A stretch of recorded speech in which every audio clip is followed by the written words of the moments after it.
सुदीप जी, संसद में आज की सदन की कार्यवाही किस प्रकार की रहने वाली है? आज मैं प्रधानमंत्री जी से आज की सबसे गंभीर समस्या नशे के बारे में प्रश्न पूछूंगा और सरकार ने नशे की रोकथाम के लिए क्या योजना बनाई है इस बारे में भी जानने का प्रयास करेंगे।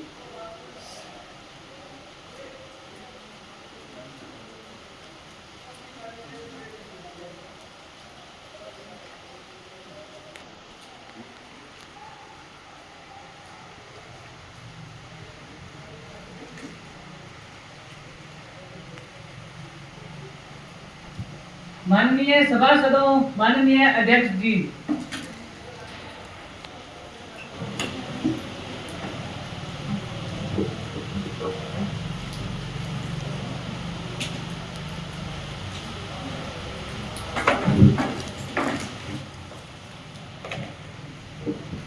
मैं सभी सभासदों और बाहर से आए हुए मेहमानों का सदन में पधारने पर हार्दिक स्वागत करता हूं और आज की कार्यवाही शुरू करने की घोषणा करता हूं। माननीय महासचिव जी, नवनिर्वाचित सांसदों को शपथ ग्रहण करवाई जाए। जी महोदय, मैं पीलीभीत उत्तर प्रदेश से निर्वाचित हुए सांसद अर्जुन को शपथ ग्रहण करने के लिए आमंत्रित करता हूं।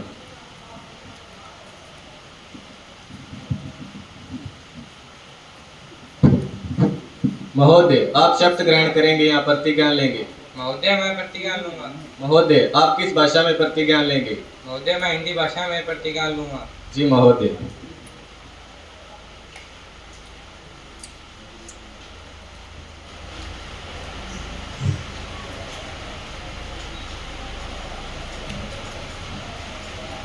मैं अर्जुन युवा संसद का सदस्य निर्वाचित होने के पश्चात सत्यनिष्ठा से प्रतिज्ञा करता हूँ कि मैं विधि द्वारा स्थापित भारत के संविधान के प्रति सच्ची श्रद्धा और निष्ठा रखूंगा। मैं भारत की प्रभुत्ता और अखंडता को अक्षुण्ण रखूंगा तथा मैं उस कर्तव्य का निष्ठापूर्वक निर्वहन करूंगा जिसे मैं ग्रहण करने वाला हूँ।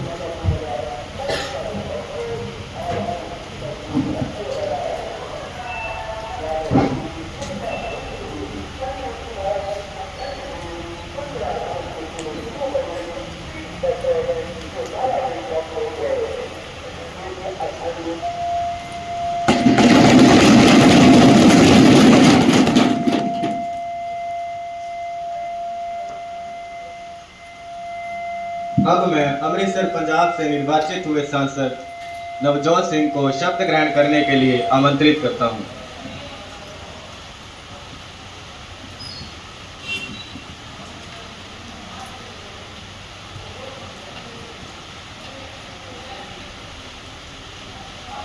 महोदय, आप शपथ ग्रहण करेंगे या प्रतिज्ञा लेंगे? महोदय, मैं शपथ ग्रहण करूंगा। महोदय, आप किस भाषा में शपथ ग्रहण करेंगे? महोदय, मैं पंजाबी भाषा में शपथ ग्रहण करूंगा। जी महोदय।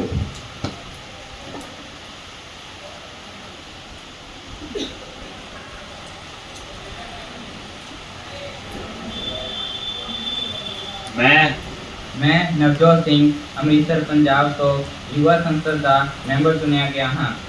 शपथ की सौं खांदा हाँ कि मैं कानून द्वारा स्थापित भारत के संविधान में विश्वास रखांगा, देश की प्रभुसत्ता से एके नूं बनाई रखांगा। जिस अहुदे नूं मैं ग्रहण करने वाला हाँ, मैं उसके कर्तव्यों का विश्वास नाल पालन करांगा।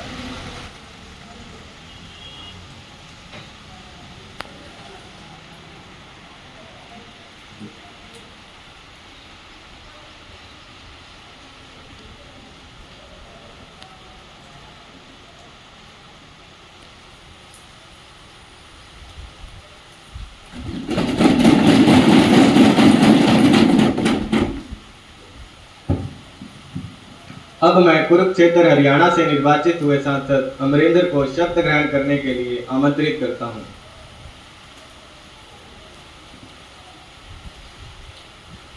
महोदय, आप शपथ ग्रहण करेंगे या प्रतिज्ञा लेंगे? महोदय, मैं शपथ ग्रहण करूंगा। महोदय, आप किस भाषा में शपथ ग्रहण करेंगे? महोदय, मैं संस्कृत भाषा में शपथ ग्रहण करूंगा। जी महोदय।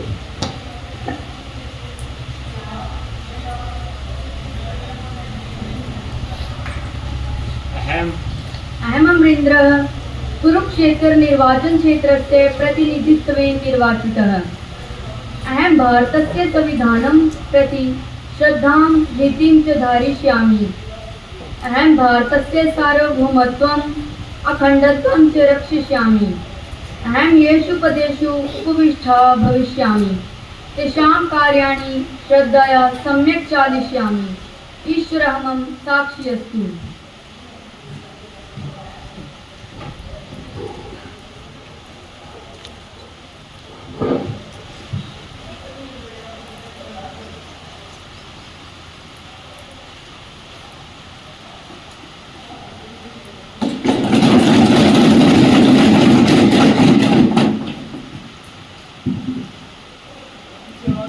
अब मैं वायनाड केरल से निर्वाचित हुए सांसद मनीष जी को शपथ ग्रहण करने के लिए आमंत्रित करता हूं।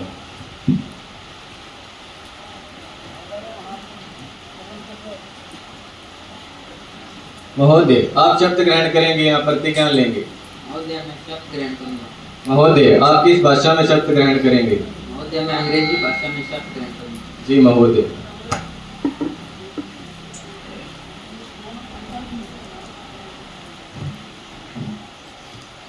I, Manish, having been elected as a member of Parliament, do swear in the name of God that I will bear faith in the Constitution of India as by law established, will uphold the sovereignty and unity of the country, will faithfully discharge the duties which assumed.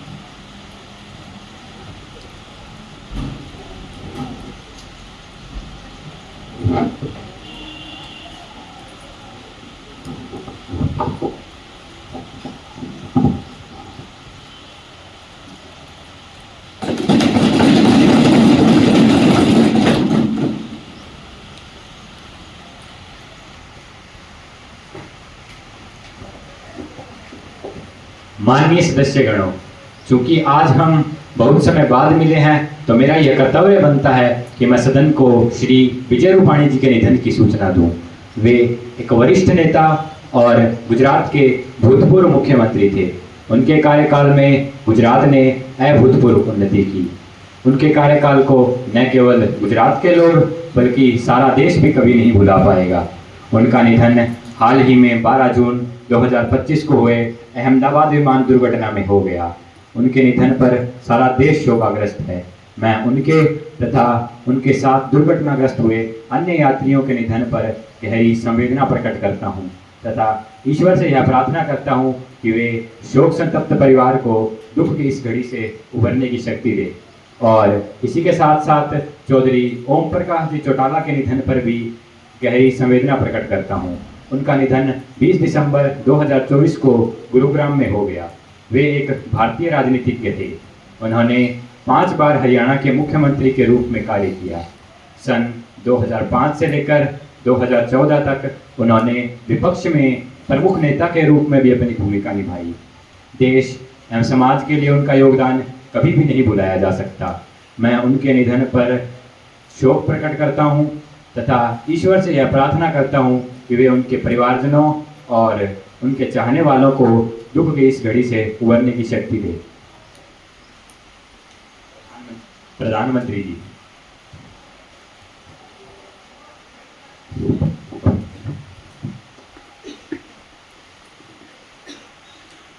माननीय अध्यक्ष महोदय, मैं श्री विजय रूपाणी जी के निधन पर उनको श्रद्धांजलि अर्पित करता हूं। गुजरात के पूर्व मुख्यमंत्री और वरिष्ठ नेता श्री विजय रूपाणी जी, जिनकी अहमदाबाद विमान दुर्घटना में मृत्यु हो गई, वे एक विनम्र इंसान थे। उनके जानने से एक खालीपन तो रह गया है। उनकी विनम्रता, करुणा व दूरदर्शिता हम सभी को प्रेरित करती है। उन्होंने भारत के लिए जो किया वे सदैव याद रखा जाएगा। दुख की इस घड़ी में मैं उनके परिवारजनों एवं उनके चाहने वालों को संवेदना प्रकट करता हूं तथा दिवंगत पुण्य आत्मा को मैं श्रद्धांजलि अर्पित करता हूं। इसी के साथ साथ अध्यक्ष महोदय, मैं चौधरी ओम प्रकाश चौटाला जी के निधन पर उनको श्रद्धांजलि अर्पित करता हूं। चौधरी ओम प्रकाश जी चौटाला हरियाणा के पूर्व मुख्यमंत्री थे। वे सबसे ज़्यादा 5 बार हरियाणा के मुख्यमंत्री रहे। उन्होंने हरियाणा के किसान भाइयों के लिए बहुत कुछ किया। व समाज कल्याण के कार्य भी किए। उन्होंने गाँव के विकास में पूरा सहयोग दिया। उन्होंने अपने पिता चौधरी देवीलाल जी के विचारों को आगे बढ़ाते हुए जनता की सेवा को अपना धर्म बनाया। उनकी स्पष्ट सोच, सादा जीवन और राजनीतिक दूरदर्शिता आज भी प्रेरणा का स्रोत है। उनकी कमी हमेशा रहेगी, लेकिन उनका योगदान, उनका संघर्ष और उनके विचार हमें सदा मार्गदर्शन देते रहेंगे। ईश्वर दिवंगत आत्मा को अपने श्री चरणों में स्थान दे और उनके परिवारजनों, समर्थकों एवं प्रदेशवासियों को यह दुख सहन करने की शक्ति प्रदान करे। धन्यवाद।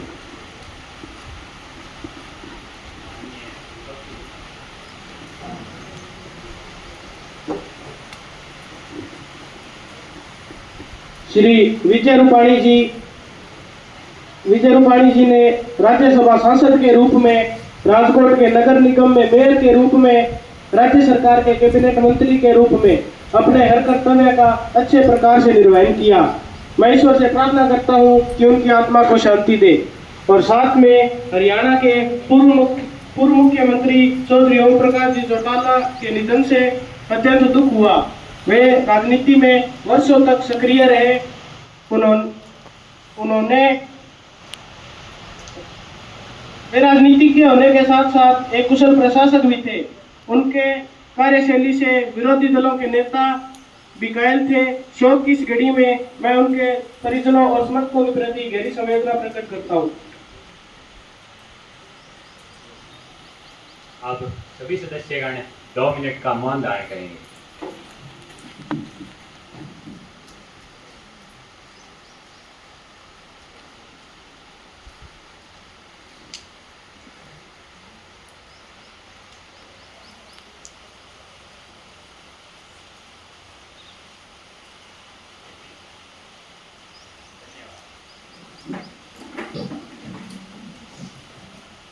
महर्षि महोदय, शोक संतप्त परिवार को शोक संदेश भेज दिया जाए। जी अध्यक्ष महोदय, शोक संदेश की प्रति शोकाकुल परिवार को भेज दी जाएगी। प्रधानमंत्री महोदय, आप अपने नए मंत्रिमंडल का परिचय सदन से करवाएं। श्री अध्यक्ष महोदय, मैं अपने मंत्रिमंडल में शामिल नए मंत्रियों का परिचय करवाना चाहता हूं। माननीय दीपक कृषि मंत्री, माननीय अमरेंद्र गृह मंत्री, माननीय अमन श्रम एवं रोजगार मंत्री, माननीय अमित वित्त मंत्री।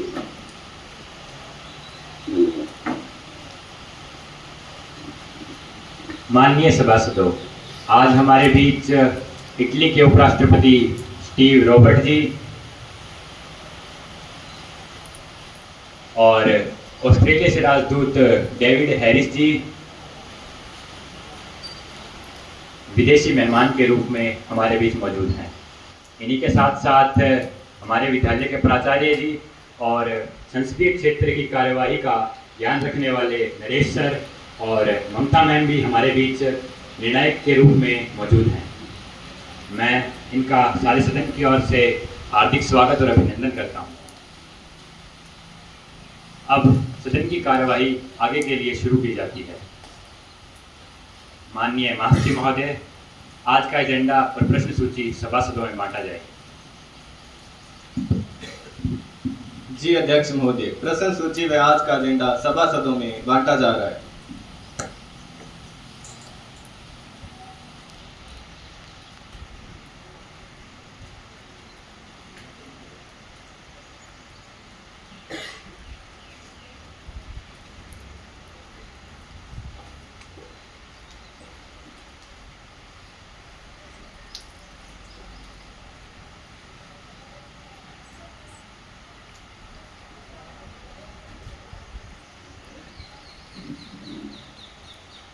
प्रश्न संख्या 101, माननीय सदस्य।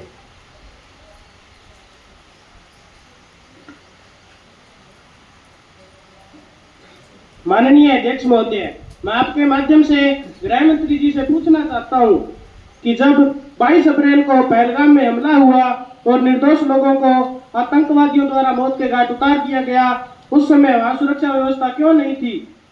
सुरक्षा व्यवस्था में इतनी बड़ी चूक कैसे हुई? जब आपको पता था कि घाटी में रोज 1500 से 2000 पर्यटक पहुंच रहे हैं, तो वहां सुरक्षा समीक्षा क्यों नहीं थी? चश्मदीदों के अनुसार आतंकवादियों ने धर्म पूछकर मारा। लगभग 1.5-2 घंटे तक नरसंहार किया, जिसमें 26 जानें चली गई। मैं आपके माध्यम से गृह मंत्री जी से पूछना चाहता हूं कि वहां सुरक्षा बलों की तैनाती क्यों नहीं थी? वहां पर सुरक्षा व्यवस्था की जिम्मेदारी किसकी थी? कृपया सदन में स्पष्ट करें। गृह मंत्री जी कृपया उत्तर दें। अध्यक्ष महोदय, मैं सदन को बताना चाहता हूं कि आतंकवाद से निपटने के लिए पहले भी हम सर्जिकल स्ट्राइक कर चुके हैं। आतंकवाद से निपटने के लिए ऑपरेशन सिंदूर शुरू किया है, जिसमें हमारी सेना ने पाकिस्तान के आतंकवादी ठिकानों व उनके एयर डिफेंस सिस्टम को नष्ट कर दिया, जिसमें कई आतंकवादी मारे जा चुके हैं। हमने पाकिस्तान पर ऐसा प्रहार किया है कि वो फिर से ऐसा करने की हिम्मत नहीं जुटा पाएंगे। हमने पाकिस्तानी सेना को मुंह तोड़ जवाब दिया है। धन्यवाद। Any supplementary question? पूछिए माननीय सदस्य।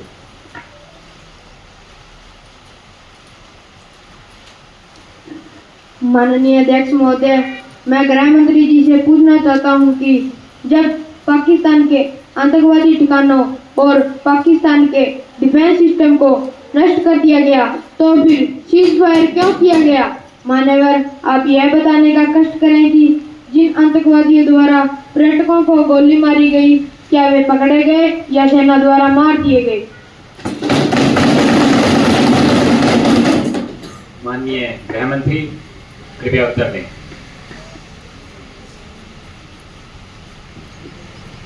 माननीय अध्यक्ष महोदय जी, मैं आपके माध्यम से सदन को बताना चाहता हूं कि हमारी सेना के शौर्य और पराक्रम ने पाकिस्तान को घुटनों पर ला दिया।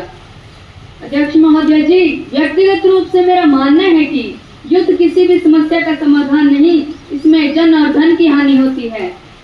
देश कई साल पीछे चला जाता है और वैसे भी ऑपरेशन सिंदूर अभी खत्म नहीं हुआ है। अगर पाकिस्तान ने दोबारा सीनापाक हरकत करने की कोशिश की तो फिर से पाकिस्तान को जवाब दिया जाएगा। कुछ आतंकवादी मारे जा चुके हैं और कुछ की तलाश अभी जारी है। जल्द ही सभी आतंकियों को पकड़ लिया जाएगा। धन्यवाद।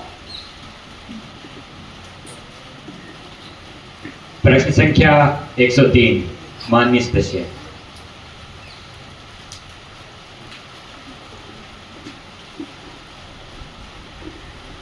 माननीय अध्यक्ष महोदय जी, मैं आपके माध्यम से नागरिक एवं उड्डयन मंत्री से 12 जून 2025 को अहमदाबाद से लंदन जा रहे विमान के अचानक दुर्घटनाग्रस्त होने के कारणों के बारे में जानना चाहता हूं, जिसमें सैकड़ों देशी व विदेशी नागरिक मौत के मुंह में समा गए। माननीय मंत्री जी, आप सदन को बताएं कि इतनी बड़ी दुर्घटना किस प्रकार हुई? क्या इसमें एयर इंडिया की कोई मानवीय भूल थी या जहाज के उड़ान भरने से पहले उसकी दैनिक जांच नहीं हुई थी? आप सदन में बताएं कि प्रारंभिक जांच में दुर्घटना के कौन से कारण सामने आए हैं? क्या विमान ज़्यादा पुराना था? साथ ही यह भी बताएं कि दुर्घटना में मारे गए लोगों के परिजनों के लिए क्या आपकी सरकार ने किसी प्रकार के मुआवजे का प्रावधान किया है अथवा नहीं? कृपया सदन में स्पष्ट करें।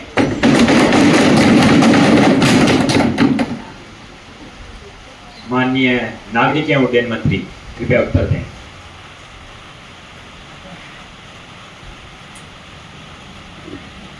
माननीय अध्यक्ष महोदय, मैं आपके माध्यम से सांसद महोदय द्वारा विमान दुर्घटना के बारे में पूछे गए सभी प्रश्नों का उत्तर सदन के समक्ष रखना चाहूँगा।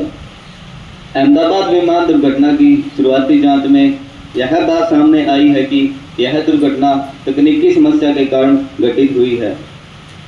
विमान के उड़ान भरने के बाद कुछ ही मिनटों में इंजन को होने वाले तेल की आपूर्ति रुक जाने के कारण विमान के दोनों इंजनों ने काम करना बंद कर दिया था, जिससे विमान दुर्घटनाग्रस्त हो गया। एयर इंडिया के बोइंग विमान का कार्यकाल 20 वर्ष होता है। इस विमान ने अब तक केवल 12 वर्ष ही कार्य किया था।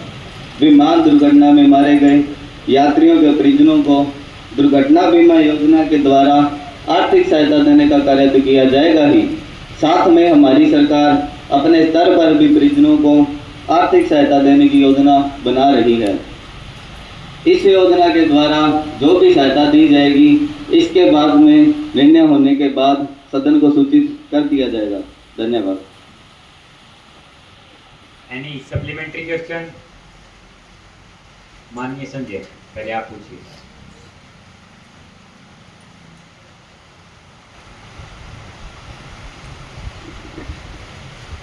माननीय अध्यक्ष महोदय, मैं नागरिक एवं उड्डयन मंत्री जी से पूछना चाहता हूं कि विमान दुर्घटना की शुरुआती जांच में किसी आतंकवादी संगठन के शामिल होने के साक्ष्य मिले हैं? यदि हाँ तो सदन में स्पष्ट करें।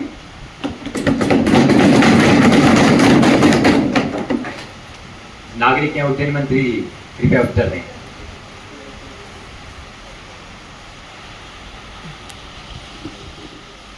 माननीय अध्यक्ष महोदय, मैं आपके माध्यम से सदन को बताना चाहता हूं कि अहमदाबाद विमान दुर्घटना की शुरुआती जांच में किसी आतंकवादी संगठन के शामिल होने के कोई साक्ष्य नहीं मिले हैं। फिर भी इस बारे में विस्तृत रूप से सभी पक्षों की बारीकी से जांच की जा रही है। माननीय प्रतीक, अब आप प्रश्न पूछिए।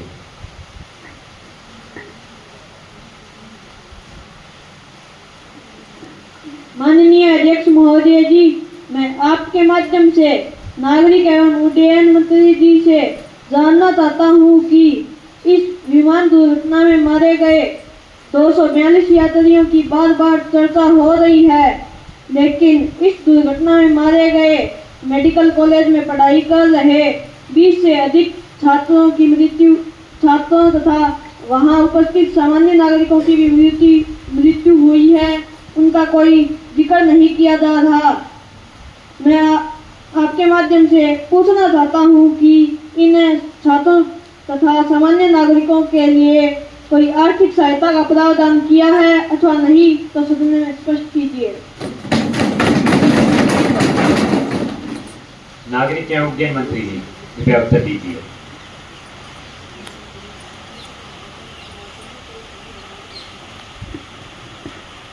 माननीय अध्यक्ष महोदय, मैं आपके माध्यम से सदन को बताना चाहता हूं कि हमने इस दुर्घटना में मारे गए व घायल हुए छात्रों तथा सामान्य नागरिकों के लिए 10-10 लाख रुपए मुआवजे का ऐलान कर दिया है। माननीय अमित, अब आप प्रश्न पूछिए।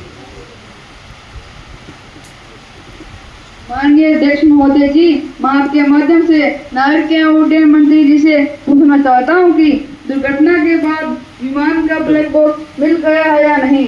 यदि ब्लैक बॉक्स मिल गया है तो क्या वह सुरक्षित स्थिति में है, और इसके साथ ही यह भी बताने का कष्ट है कि अंतिम समय में दोनों पायलटों के बीच जो बातचीत हुई थी उसे कब सार्वजनिक किया जाएगा। नागरिक एवं उड्डयन मंत्री जी, कृपया उत्तर दें।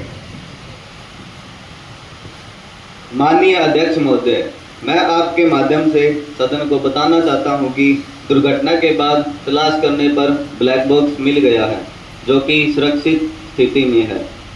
DGCA के नियमों के अनुसार इस ब्लैक बॉक्स में रिकॉर्ड बातचीत को सार्वजनिक नहीं किया जा सकता। ब्लैक बॉक्स की भारतीय प्रयोगशाला में ही जांच की जा रही है। धन्यवाद।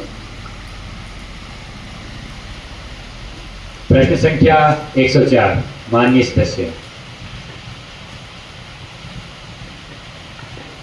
माननीय अध्यक्ष महोदय, वित्त मंत्री जी से मेरा प्रश्न, जो कि वर्तमान समय में ऑनलाइन वित्तीय धोखाधड़ी की बढ़ती घटनाओं को लेकर है।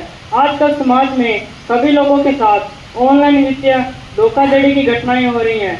इनमें पीड़ित लोग अपने जीवन भर की मेहनत से जमा की गई पूंजी को खोकर आर्थिक नुकसान झेल रहे हैं। कई भोले वाले लोग तो अपनी शिकायत भी दर्ज नहीं करवा पाते। अगर पीड़ित लोग शिकायत दर्ज करवा भी देते हैं तो उनके नुकसान की भरपाई नहीं हो पाती। मैं सदन के माध्यम से आपसे यह जानना चाहता हूं कि आपकी सरकार इस प्रकार के होने वाले ऑनलाइन फ्रॉड को रोकने के लिए क्या कोई ठोस कदम उठा रही है या नहीं, या भारत की जनता ऐसे ही अपने जीवन भर की मेहनत से जमा की गई पूंजी को लुटाती रहेगी।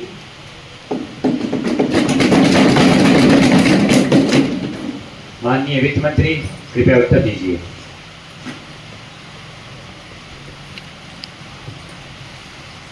माननीय अध्यक्ष महोदय, मैं आपके माध्यम से सदन को बताना चाहता हूं कि हमारी सरकार ने पिछले कुछ समय से इस प्रकार के ऑनलाइन फ्रॉड से बचने के लिए कई ठोस कदम उठाए हैं, जैसे कि पुलिस प्रशासन के अधिकारी समय समय पर स्कूलों और कॉलेजों में ऑनलाइन फ्रॉड से बचने के बारे में विद्यार्थियों को जागरूक करने के लिए जागरूकता शिविर लगाते हैं, जिसमें छात्र छात्राओं को मोबाइल फोन पर अनजान लिंक को क्लिक न करने के बारे में बताया जाता है। इसके साथ ही सामान्य नागरिकों को भी ऑनलाइन फ्रॉड से बचने के लिए एक हेल्पलाइन नंबर 155260 दिया गया है।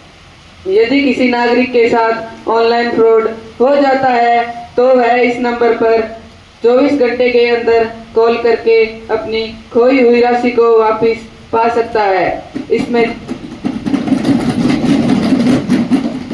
त्वरित कार्रवाई की जाती है। इसके साथ साथ धोखाधड़ी को रोकने के लिए साइबर थाने भी स्थापित किए गए हैं, जिसमें विशेष रूप से प्रशिक्षित पुलिसकर्मी नियुक्त किए गए हैं। इस प्रकार के पुलिस थानों की संख्या और बढ़ाई जा रही है। इस प्रकार के अनेक उपायों के द्वारा वित्तीय धोखाधड़ी के मामलों को रोकने के प्रयास किए जा रहे हैं। धन्यवाद। Any supplementary question? पूछिए माननीय सदस्य।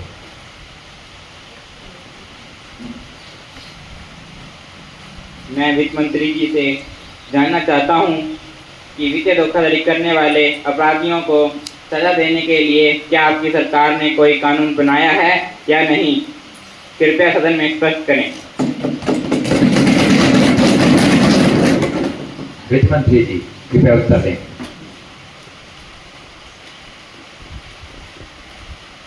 माननीय अध्यक्ष महोदय, मैं आपके माध्यम से सदन को बताना चाहता हूं कि हमारी सरकार ने वित्तीय धोखाधड़ी करने वाले अपराधियों के खिलाफ दोषी सिद्ध होने पर 10 वर्ष की सजा का प्रावधान किया है, साथ ही जुर्माना लगाने का प्रावधान भी किया है। धन्यवाद।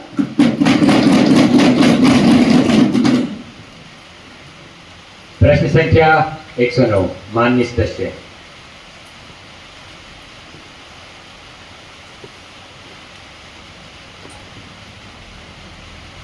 झील में बरसता है पानी हमारे देश में, झील में बरसता है पानी हमारे देश में, खेत पानी को तरसता है हमारे देश में, खेत पानी को तरसता है हमारे देश में, जिंदगी का हाल खस्ता है हमारे देश में, जिंदगी का हाल खस्ता है हमारे देश में, दूध महंगा खून सस्ता है हमारे देश में, दूध महंगा खून सस्ता है हमारे देश में। माननीय अध्यक्ष महोदय, मैं आपके माध्यम से श्रम एवं रोजगार मंत्री जी से यह जानना चाहता हूं कि पूरे देश में दिन प्रतिदिन बेरोजगारी एक विकराल समस्या बनती जा रही है। लोगों में लगातार असंतोष है। क्या आपकी सरकार ने बेरोजगारी को समाप्त करने के लिए कोई विशेष उपाय किया है? यदि हाँ तो सदन में स्पष्ट करें। श्रम एवं रोजगार मंत्री जी कृपया उत्तर दें।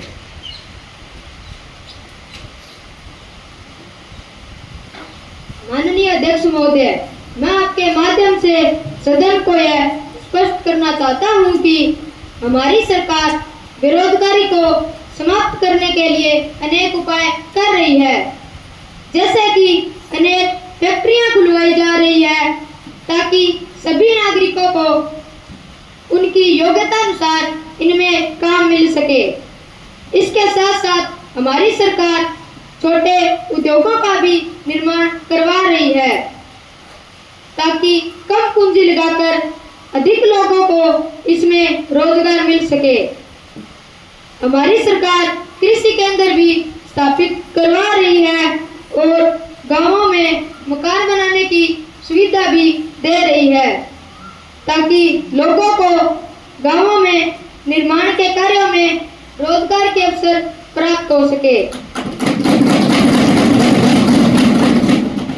हमारी सरकार लोगों को नए नए साधनों के द्वारा रोजगार प्राप्त करने के अवसरों के बारे में जागरूक भी कर रही है। धन्यवाद।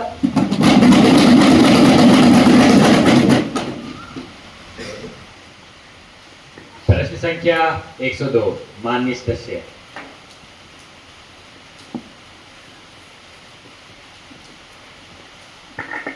मस्जिद की बात हो, न शिवालयों की बात हो, न मस्जिद की बात हो, न शिवालयों की बात हो, प्रजा बेरोजगार है, पहले दीवालों की बात हो, प्रजा बेरोजगार है, पहले दीवालों की बात हो। मेरी नींद को तो दिक्कत ना भजन से है ना अजान से है, मेरी नींद को तो दिक्कत ना भजन से है ना अजान से है, मेरी नींद को तो दिक्कत मरते हुए जवान और खुदकुशी करते हुए किसान से है।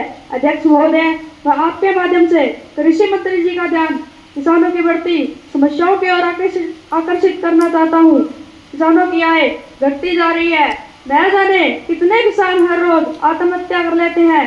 किसानों द्वारा की जाने वाली आत्महत्या के आंकड़े बढ़ते जा रहे हैं। मान्यवर, क्या आपने कभी इसका कारण जानने की कोशिश की है? मान्यवर, आपकी सरकार द्वारा की गई कर्ज माफी ही किसानों की असली समस्या का समाधान है। क्या आपकी सरकार ने उनकी आय में वृद्धि के बारे में कोई समाधान ढूंढने की कोशिश की है? यदि हाँ, तो कृपया सदन में स्पष्ट करें। माननीय कृषि मंत्री कृपया उत्तर दें।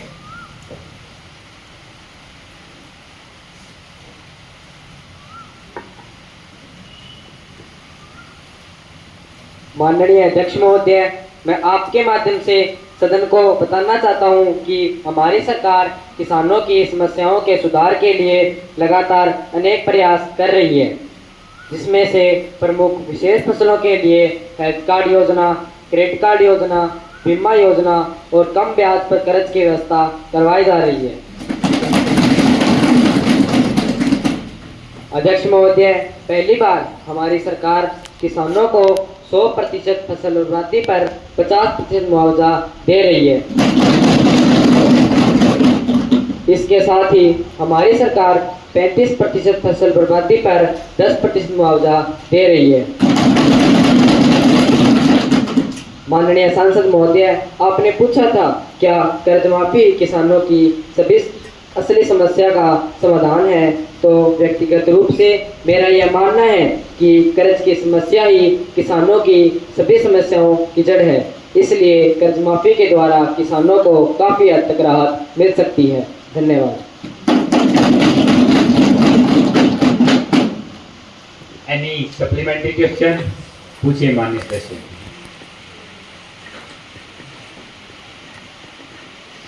माननीय अध्यक्ष महोदय, मैं आपके माध्यम से कृषि मंत्री जी से पूछना चाहता हूं कि आलू और प्याज जैसी फसलों पर एमएसपी लागू करने की दिशा में क्या कोई प्रयास किया गया है या नहीं? सदन में स्पष्ट कीजिए।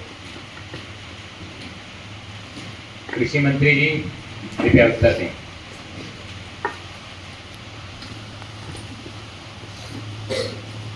माननीय अध्यक्ष महोदय, मैं आपके माध्यम से सदन को बताना चाहता हूं कि आलू और प्याज पर एमएसपी लागू करने का कोई भी प्रस्ताव हमारे विचाराधीन नहीं है।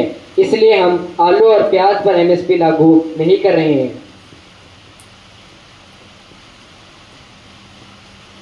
माननीय सभासदों, प्रश्नकाल समाप्त होता है और अब शून्यकाल शुरू होता है। प्रश्न संख्या 113, माननीय सदस्य।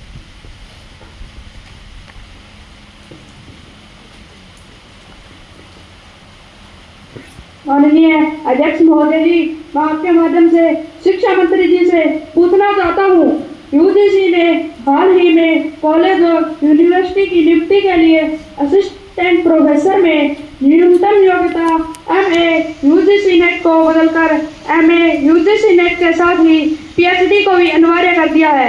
यह बदलाव करने का क्या उद्देश्य है? कृपया स्पष्ट करें।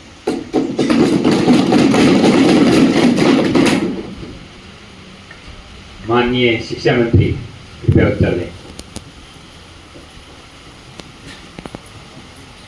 माननीय अध्यक्ष महोदय, मैं आपको बताना चाहता हूं कि अनुसंधान कार्य को बढ़ावा देने तथा शिक्षा में गुणवत्तापूर्ण सुधार करने के लिए असिस्टेंट प्रोफेसर के पद के लिए न्यूनतम योग्यता में बदलाव किया गया है, जिसके दूरगामी परिवर्तन आगे भविष्य में दिखाई देंगे। प्रश्न संख्या 115, माननीय सदस्य। माननीय अध्यक्ष महोदय, मैं आपके माध्यम से पर्यावरण मंत्री से पूछना चाहता हूं कि दिल्ली एनसीआर क्षेत्र में बढ़ते हुए वायु प्रदूषण को कम करने की दिशा में आपकी सरकार ने कोई ठोस कदम उठाए हैं अथवा नहीं। यदि हाँ तो सदन में स्पष्ट करें।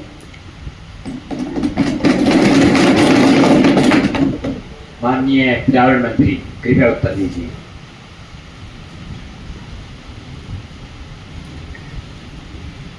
माननीय अध्यक्ष महोदय, मैं आपके माध्यम से पूरे सदन को बताना चाहता हूं कि दिल्ली एनसीआर के क्षेत्र में बढ़ते हुए वायु प्रदूषण को रोकने के लिए हमने 15 वर्ष पुराने पेट्रोल तथा 10 वर्ष पुराने डीजल से चलने वाली गाड़ियों को रोकने का निर्णय लिया है। इसके साथ ही पेट्रोल पंप चालकों को यह निर्देश दिया है कि इन पुराने वाहनों में पेट्रोल या डीजल न भरा जाए। धन्यवाद। प्रश्न संख्या 117 माननीय सदस्य। माननीय अध्यक्ष महोदय, मैं आपके माध्यम से सड़क परिवहन एवं राजमार्ग मंत्री जी से पूछना चाहता हूं कि राष्ट्रीय राजमार्गों पर जो टोल प्लाजा लगे हुए हैं उनसे गुजरने वाले वाहनों को अत्यधिक टोल टैक्स देना पड़ता है। आपने इन वाहनों पर बढ़ते हुए आर्थिक बोझ को कम करने के लिए कोई उपाय किया है अथवा नहीं, या ये टोल टैक्स रूपी लूट ऐसे ही चलती रहेगी? कृपया सदन में स्पष्ट करें। माननीय सड़क परिवहन एवं राजमार्ग मंत्री कृपया उत्तर दीजिए। माननीय अध्यक्ष महोदय, मैं आपके माध्यम से सदन को बताना माननीय अध्यक्ष महोदय, मैं आपके माध्यम से सदन को बताना चाहता हूं कि इस समस्या का हल करने के लिए हम वार्षिक पास व्यवस्था लागू करने जा रहे हैं। 15 अगस्त 2025 से इस योजना को लागू किया जा रहा है। इसमें 3000 रुपए का गैर वाणिज्यिक पास बना करेगा, जिसकी वैधता अवधि 1 वर्ष अथवा 200 यात्राएं होगी। सरकार के इस कदम से जो लोग अपने वाहनों से व्यक्तिगत रूप से रोजाना यात्रा करते हैं उन्हें काफी लाभ होगा तथा उन्हें न मात्र ही टोल टैक्स देना होगा। धन्यवाद।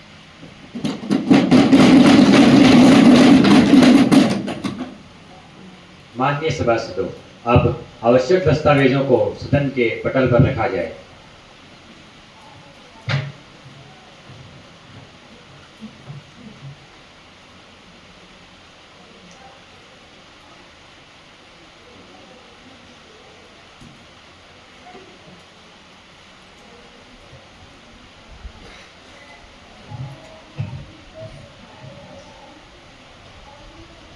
माननीय सभासदों, अब ध्यानाकर्षण प्रस्ताव पर चर्चा की जाएगी।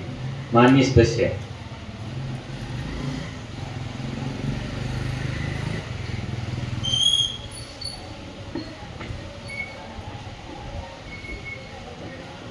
माननीय अध्यक्ष महोदय, मैं आपके माध्यम से प्रधानमंत्री जी से पूछना चाहता हूं और आपका ध्यान एक ऐसे मुद्दे की ओर दिलाना चाहता हूं जो कि अत्यधिक गंभीर है, लेकिन आपकी सरकार इस पर कोई ध्यान नहीं दे रही है।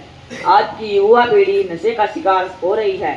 नशे की इस लत ने हमारे देश के कई नौजवानों को बुरी तरह से जकड़ लिया है। मेरा सिरसा संसदीय क्षेत्र 3 ओर से पंजाब और राजस्थान के सीमावर्ती क्षेत्र से घिरा हुआ है। मेरे संसदीय क्षेत्र के सीमा पर स्थित गाँवों में नशा एक गंभीर समस्या बन चुका है। इन गाँवों के कई परिवारों के नौजवान लड़के नशे का शिकार हो चुके हैं। महोदय, कई परिवार तो ऐसे हैं जिनमें नशे के कारण नौजवान लड़के मौत के मुंह में समा चुके हैं। कुछ परिवारों की आर्थिक स्थिति तो इतनी खराब हो चुकी है कि इन परिवारों में कोई कमाने वाला भी नहीं बचा है। महोदय, इन गांवों में नशे के सौदागर सरेआम नशा बेचते हैं। कौन है ये नशे के सौदागर? क्या उनके ऊपर पुलिस प्रशासन द्वारा कोई ठोस कार्रवाई की गई है? मैं प्रधानमंत्री जी से यह पूछना चाहता हूं, आपकी सरकार द्वारा युवा पीढ़ी को नशे से बचाने के लिए क्या प्रयास किए गए? क्या इसके लिए क्या कोई योजना बनाई गई है? यदि हाँ तो सदन में स्पष्ट करें, और यदि नहीं तो क्यों? माननीय प्रधानमंत्री कृपया उत्तर दें।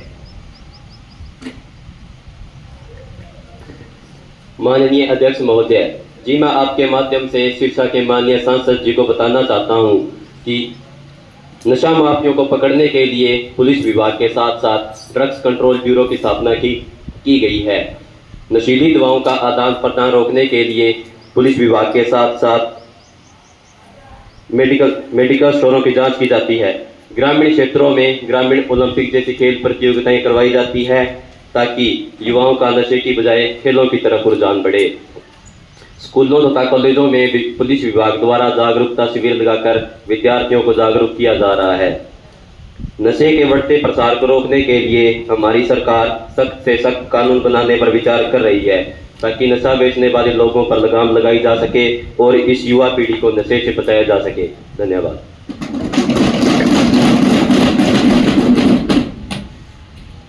माननीय सभासदों, ध्यानाकर्षण प्रस्ताव पर चर्चा समाप्त होती है। अब विपक्षी सांसद सोनू विशेषाधिकार हनन मामला सदन के समक्ष रखें। अध्यक्ष महोदय जी, जब मैं संसद की कार्रवाई के लिए आ रहा था तो राजीव चौक पर पुलिस ने मेरी गाड़ी को रोक लिया, जबकि मेरी गाड़ी पर वीआईपी लेवल भी लगा था। मैंने उन्हें अपना पहचान पत्र भी दिखाया, लेकिन उन्होंने मुझे 1 घंटे तक रोक कर रखा। यह एक सांसद के सांसदीय विशेषाधिकार हनन का मामला बनता है। अध्यक्ष महोदय, इसके लिए सरकार को कड़े निर्देश दिए जाए। माननीय गृह मंत्री कृपया उत्तर दें।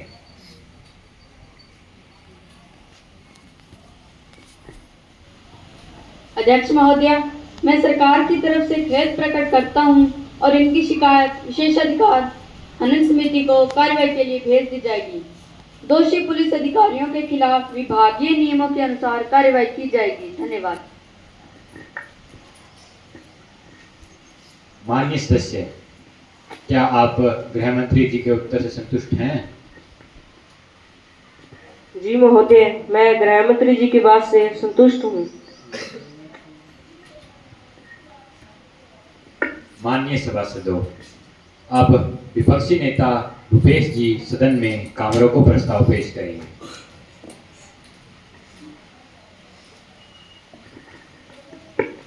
माननीय अध्यक्ष महोदय, ऑपरेशन सिंदूर पर काम रोको प्रस्ताव की अनुमति प्रदान करने के लिए मैं सदन का धन्यवाद चाहता हूं।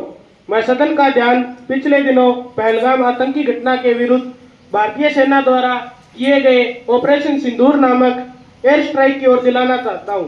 एक भारतीय होने के नाते मैं कभी भी भारतीय सेनाओं की क्षमता पर सवाल नहीं उठा सकता। इस ऑपरेशन के द्वारा भारत सरकार का कहना है कि हमने पाकिस्तान के सैनिक ठिकानों पर चल रहे आतंकी शिविरों को समाप्त कर दिया। इस एयर स्ट्राइक में भारत द्वारा मोस्ट वांटेड आतंकवादियों की सूची में शामिल कई आतंकियों की भी मौत हुई है। लेकिन मैं भारत सरकार से पूछना चाहता हूं, आपने इस ऑपरेशन की सफलता के बारे में सभी बातों को पूरे देश के सामने नहीं रखा है, जो कि इस ऑपरेशन की सफलता के बारे में आम भारतीय मन में संदेह पैदा करता है। भारत के जम्मू कश्मीर और पंजाब जैसे क्षेत्रीय प्रांतों में भारत के सामान्य नागरिकों के मरने की भी पुष्टि इस ऑपरेशन के दौरान हुई है। भारत सरकार द्वारा यह भी स्पष्ट नहीं किया गया है कि इस ऑपरेशन के दौरान शत्रु देश पाकिस्तान द्वारा की गई जवाबी कार्यवाही में भारत को कितने जनधन की हानि हुई है। माननीय सभासदों, अब जो भी सांसद काम रोको प्रस्ताव के पक्ष में हैं, वे अपना हाथ उठाकर सहमति प्रकट करें। महासचिव महोदय, इन सांसदों की गिनती की जाए। जी महोदय, गिनती कर ली गई है।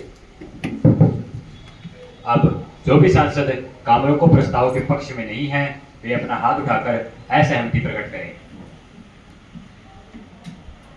महासचिव महोदय, इन सांसदों की गिनती की जाए। जी महोदय, गिनती कर ली गई है। महासचिव महोदय, गिनती की रिपोर्ट दी जाए।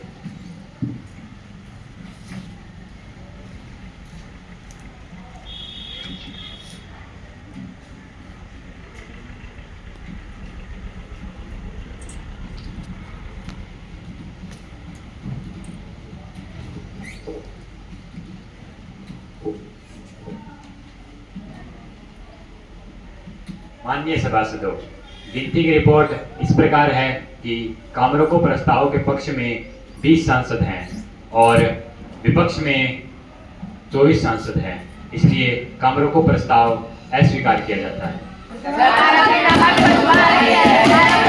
माननीय सभासदों, कृपया सदन में शांति बनाए रखें। अब सदन में कानून संबंधी कार्य शुरू होता है। शिक्षा मंत्री जी विधेयक का पुनर्स्थापन करेंगे।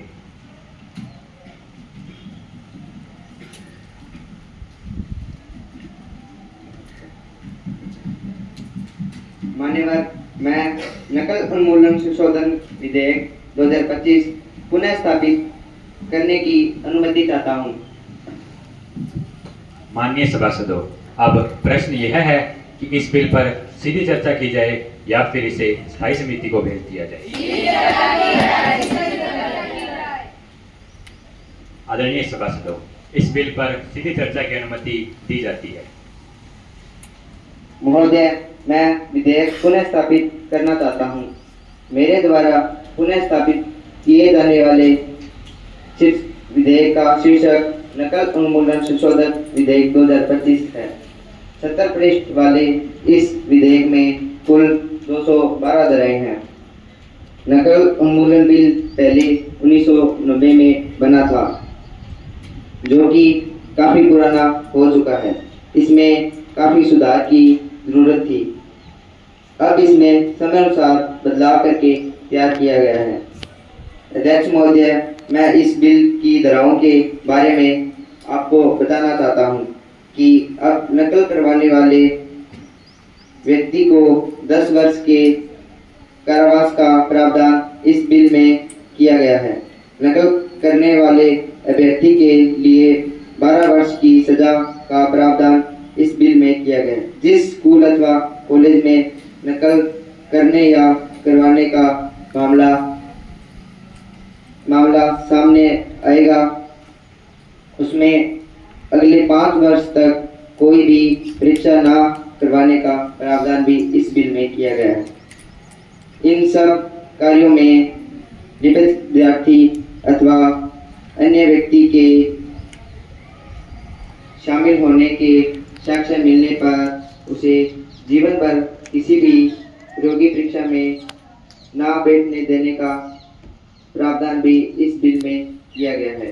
साथ ही आर्थिक जुर्माने का प्रावधान भी इसमें किया गया है। वर्तमान समय में सबसे गंभीर समस्या नकल को रोकने का यह एक ऐतिहासिक बिल है। इसलिए सदन का प्रत्येक सदस्य, चाहे वो किसी भी दल का हो, अपना पूर्ण समर्थन इस बिल को देने का कार्य कर सकता है। माननीय सभासदों, इस बिल का प्रथम वाचन समाप्त होता है। अध्यक्ष महोदय, मैं नकल उन्मूलन संशोधन विधेयक 2025 द्वितीय वाचन प्रारंभ करने की अनुमति चाहता हूं। माननीय शिक्षा मंत्री, इस बिल का द्वितीय वाचन आरंभ करने की अनुमति दी जाती है। बिल पर विस्तार से चर्चा की जाए।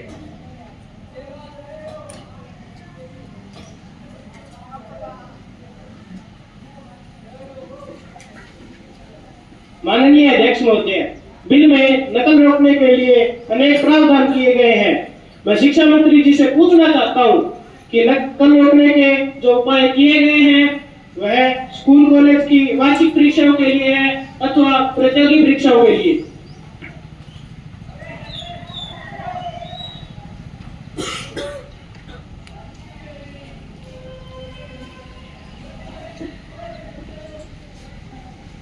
सांसद महोदय, यह सभी प्रकार की परीक्षाओं के लिए है, क्योंकि नकल का कार्य सभी परीक्षाओं में होता है।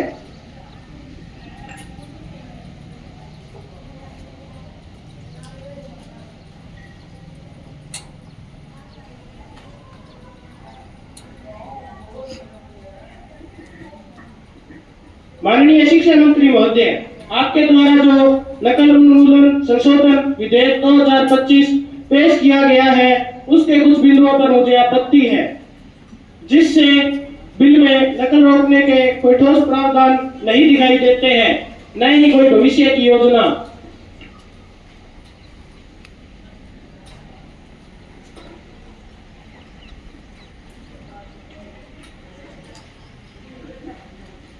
माननीय अध्यक्ष महोदय, मैं आपके माध्यम से पूरे सदन को बताना चाहता हूं कि इस विधेयक के माध्यम से भारत के भविष्य में नकल के समाप्त होने की अनेक संभावनाएं हैं, जिससे नकल रोकी जा सकती है।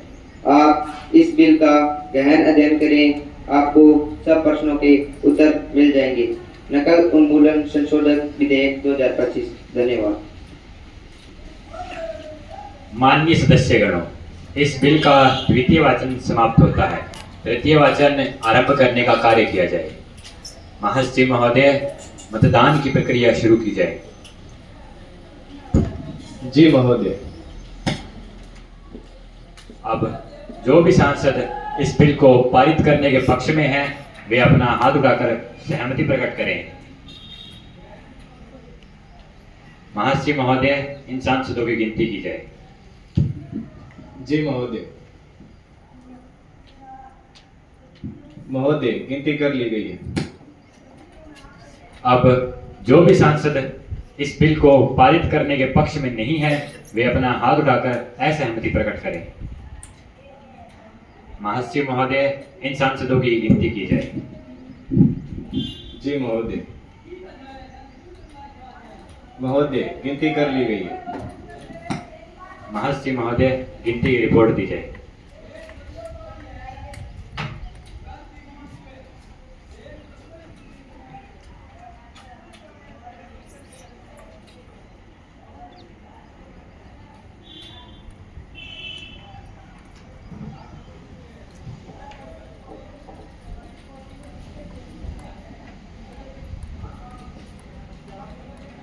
माननीय सभासदों, इस बिल को पारित करने के पक्ष में 23 मत और इसके विपक्ष में केवल 13 ही मत हैं। इसलिए इस बिल को भारी बहुमत से पास किया जाता है। महासचिव महोदय, इस बिल को आगामी कार्यवाही के लिए ऊपरी सदन में भेज दिया जाए। जी अध्यक्ष महोदय, इसे आगामी कार्रवाई के लिए ऊपरी सदन में भेज दिया जाएगा। माननीय सभासदों, अब सदन की कार्यवाही को अनिश्चित काल के लिए स्थगित किया जाता है। अब सभी सदस्यगण कृपया राष्ट्रगान के लिए खड़े हो जाएं।